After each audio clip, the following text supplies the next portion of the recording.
Just look at the flipping view! Yay!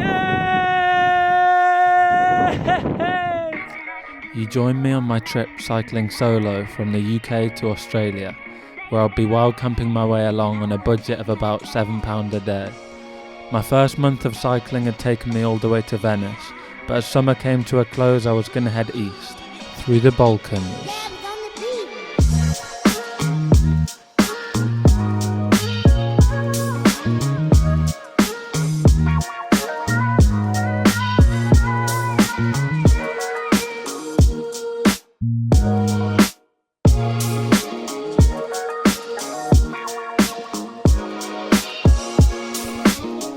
So my route would take me down the west side of the Balkans, a region which stretches from Slovenia and Romania in the north down to Greece in the south.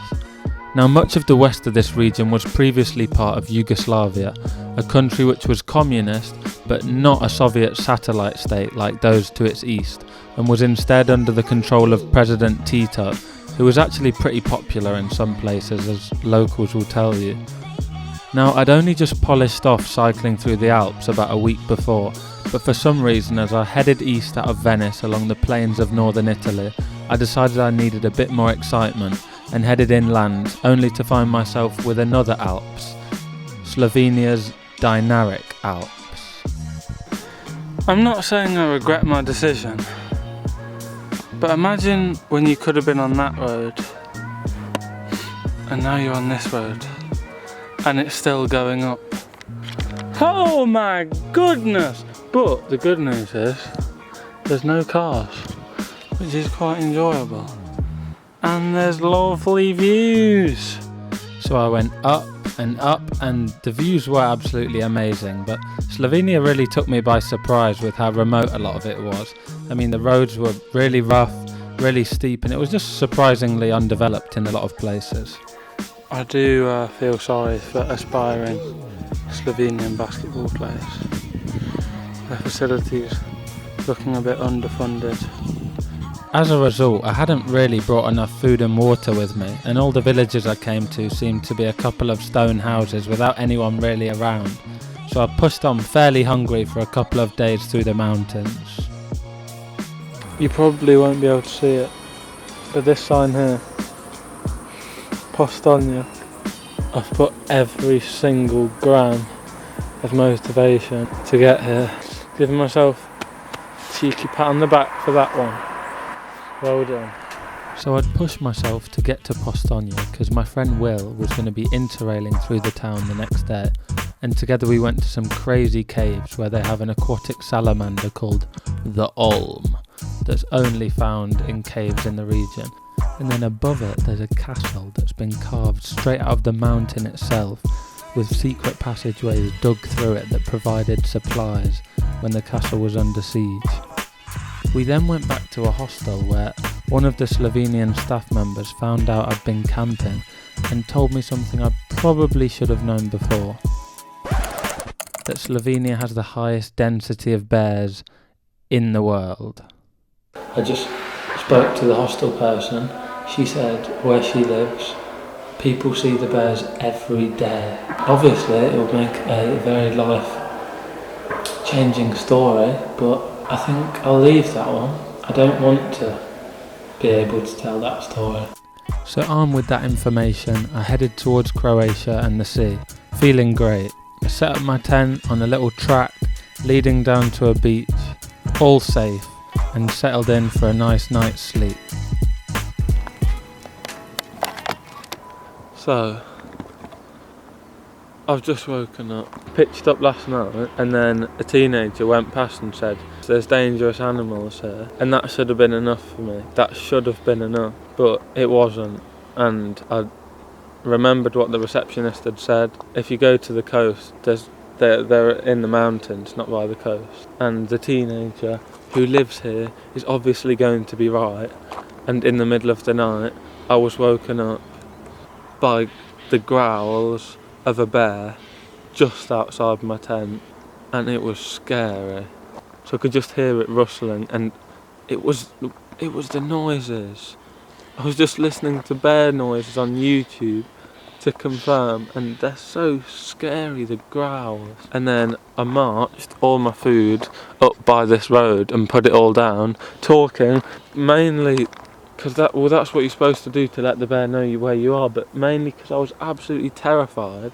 Then I put music on, because I couldn't talk all while I went to sleep and slept. But yeah, I woke up this morning, my Bob Marley was still playing, and I went up there and my food bag was upside down, thrown on the other side of the road. So after my bears, I carried on down Croatia's really nice Dalmatian coast, which would have been a valley, and then after a previous ice age, the sea level rise flooded it to make the parallel islands there are now, and it was gorgeous. It was scorching hot though, and the flat coastal road I'd been expecting turned out to be super hilly. These long arid sections dotted with coastal villages that were fairly deserted since it was out of tourist season. So I rewarded myself for my hot cycling with some snorkeling sessions. I just asked her about bears, and she said there's no bears here, just wild pigs. After a few days I reached the city of Zadar with its cathedrals, coast and communist tower blocks, and there I bumped into Eric and Irena, aka the Biking Boo-Boos, a couple from Germany who are also travelling around with their bikes. So we explored Zadar together that day, had a jam session with a local Croatian dude, and ended up cycling the whole way down the Croatian coast. The sun was shining, we got off the beaten track, and life was good.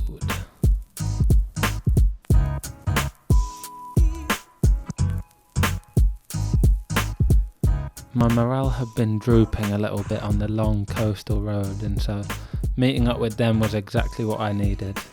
By day we picked wild pomegranates and figs, and by night we found really cool wild camping spots, had jam sessions and compared each other's camping gear, including my famously explosive stove. And look at theirs.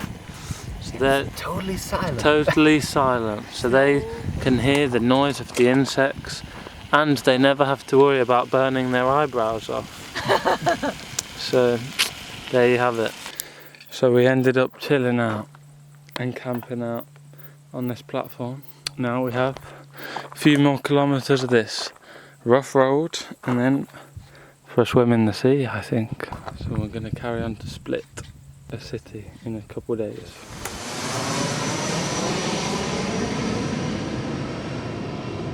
So I've booked myself that ferry, and that means I must wave goodbye to the crazy biking boo-boos. But it is not a sad goodbye, because a friendship has been forged. Now go swimming! From there I quickly polished off the island of Hvar, with its pretty town of luxury hotels on one end, and then emptiness with a couple of villages in the rest of it, where I went to a packed Croatian church where some old ladies gave me some free donuts. So from there it was up into Bosnia, country number 12 of the trip, and the first country so far to have a Muslim majority. It was an amazing country with great mountains, great food, and obviously it has its own tragic history because of the Bosnian War that happened in the 90s as ethnic nationalism caused Yugoslavia to split up. So following the war, Bosnia now has one of the world's most complicated government systems, with a president for each of their ethnic groups, the Muslim Bosniaks, Catholic Croats and the Christian Orthodox Serbs.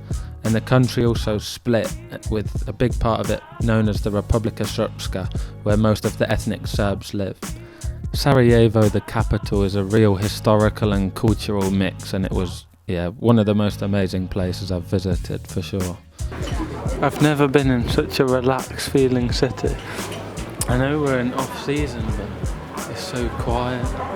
The streets are just peaceful and everything's so cheap. You can afford to just have a coffee and the tafahia stuffed apple, which I'm going to try next. So I have got the tafahia, the stuffed apple, and Nat here, all the way from London as well, but originally from Russia, has got Bosnian coffee. Look at that, it's beautiful. I have seen the video how to drink it.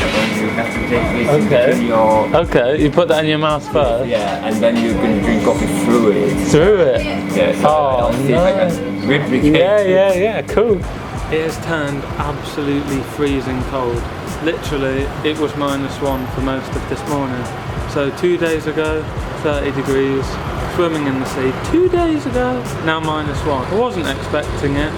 In fact, as you can see, I've opted for my adventure sandals. But now, yeah, I have to be serious because I'm going through the Montenegrin mountains. Here we go, textile house. I just went in. Everything in the shop is 2 marks, which is £1. And look, I have a full bag, 2 pairs of gloves, these mittens, pink leg warmers, 2 fleeces, 2 woolly hats. Now we just need to think about feet. So, now with my winter layers sorted, before leaving Sarajevo I took a cable car up to an abandoned bobsled track left over from the city's communist-era Winter Olympics in the 80s, and then walked back down through the hilly outer suburbs as the sun set. I wish I'd come on a mountain bike. This is the way to go down. How long will it take you to get down, do you think? Maybe 10 to 10 minutes. 10 minutes. Hour and a half for me. Okay, I'll see you guys later. See you.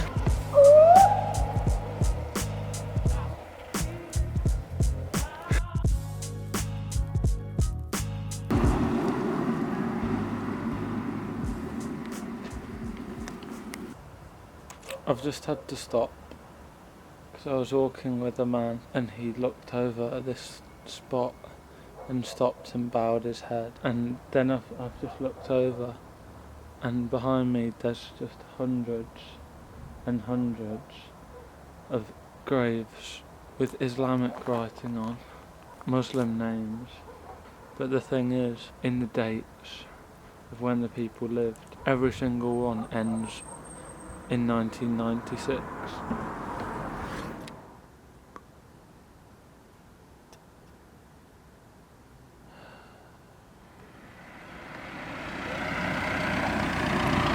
I've spent my whole life learning about World War I and World War II, but this has happened, this is just fresh, and the issue, well, is still present in a way, but it's against Islamic people. With that on my mind, I then left Sarajevo and headed towards Montenegro, but reminders of the war were still pretty close at hand. When you're setting up camp in the wilderness, it's absolutely terrifying because in Bosnia there's between 75 and 80,000 landmines. It's a bit scary because it's a real threat. Last month even some hunters were injured, and it's not like a bear, you only get one chance, so it is pretty scary to be fair, but yeah. Still, with all my limbs intact, I made it to the border and the amazing Tara Canyon, and I managed to find somewhere that was still running rafting trips on it in the sub-zero temperatures, which I did with some Bosnians, some of whom were flying Serbian flags from their raft. We then warmed up by eating some gorgeous burek pastries, and I helped make some ayvar, which is a relish made from roasted red peppers and aubergines, which seems to be eaten at all times. And to keep my feet warm in my beloved adventure sandals before carrying on, which were the only pair of shoes I brought, I used my inner creativity and a few plastic bags. The only problem is, apart from looking like a complete buffoon, is I sound like one too. Here's the sound of me walking. Oh well. Over the border in Montenegro, it really was stunningly beautiful and really sparsely populated, so I only had sheep, cows and my music for company, and the occasional farmer.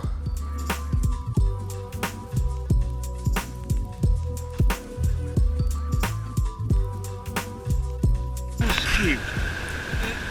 Do you speak English? Oh!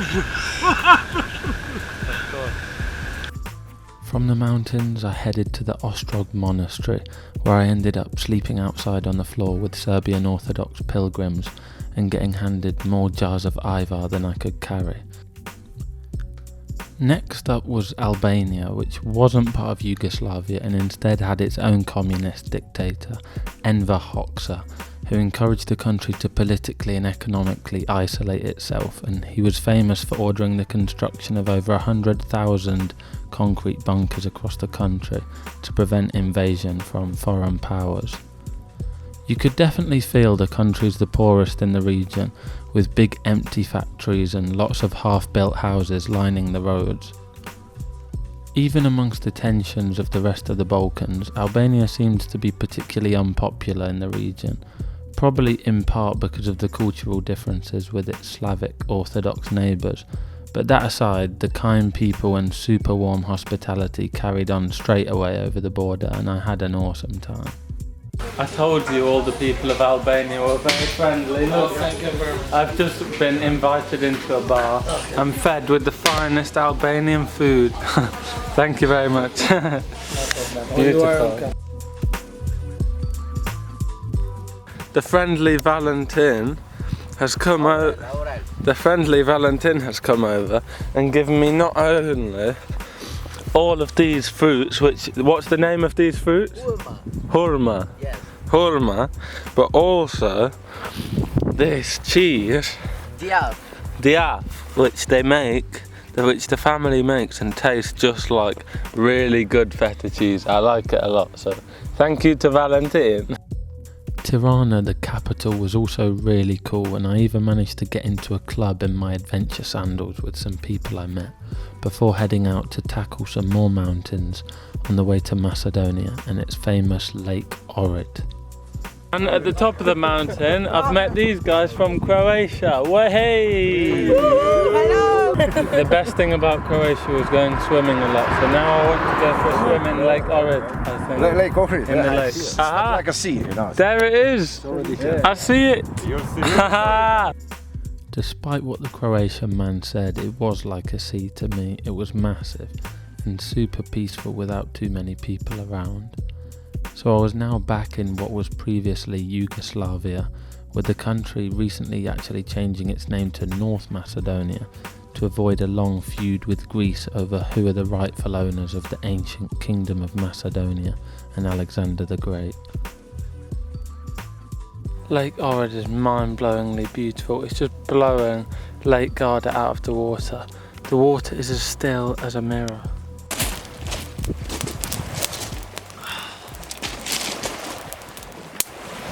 It's took me long enough, but I finally got round to having a fire. By the time you pack up in the evening, you cook your dinner, you're always well tired, you never get round to video editing, and you're always like, oh, finding firewood, forget that, but it was only a matter of time. Oh, I love Lake Ohrid so much.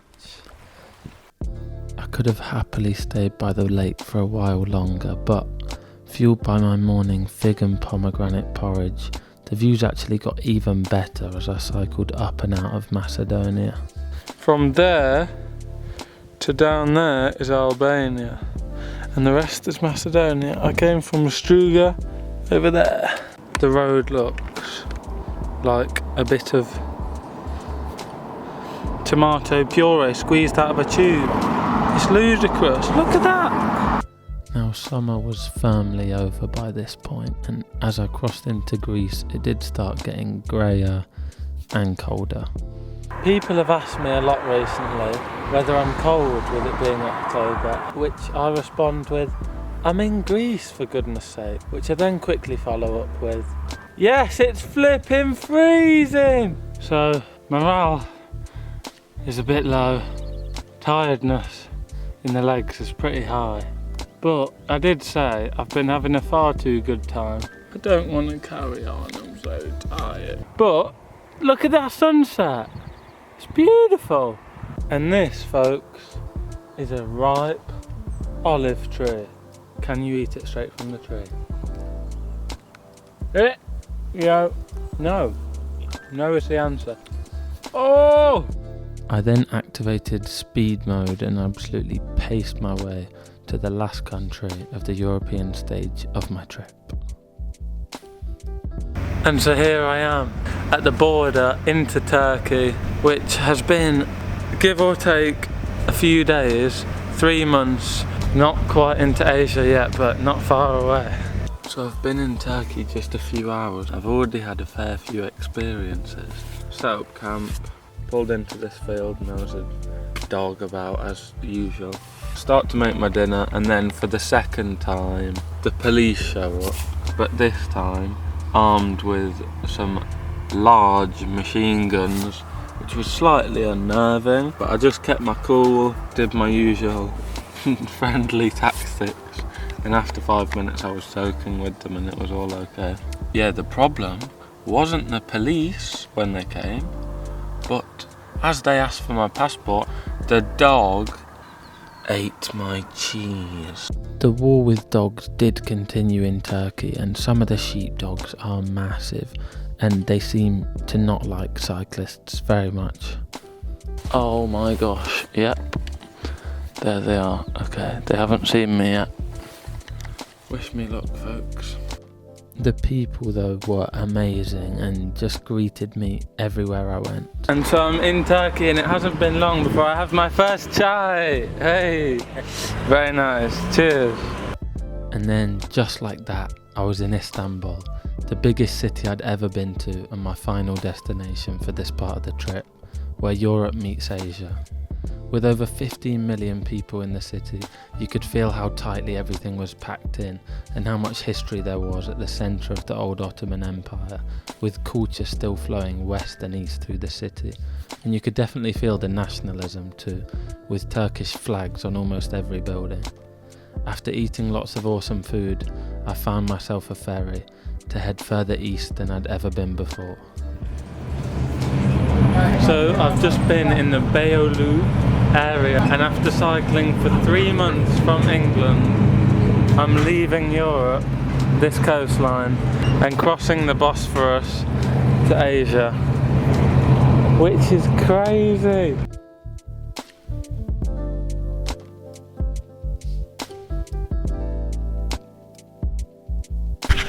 And with that, I'm in Asia for the first time ever. Catch us in the next episode as me and my bike try and take on Asia on our way to cycle to Australia.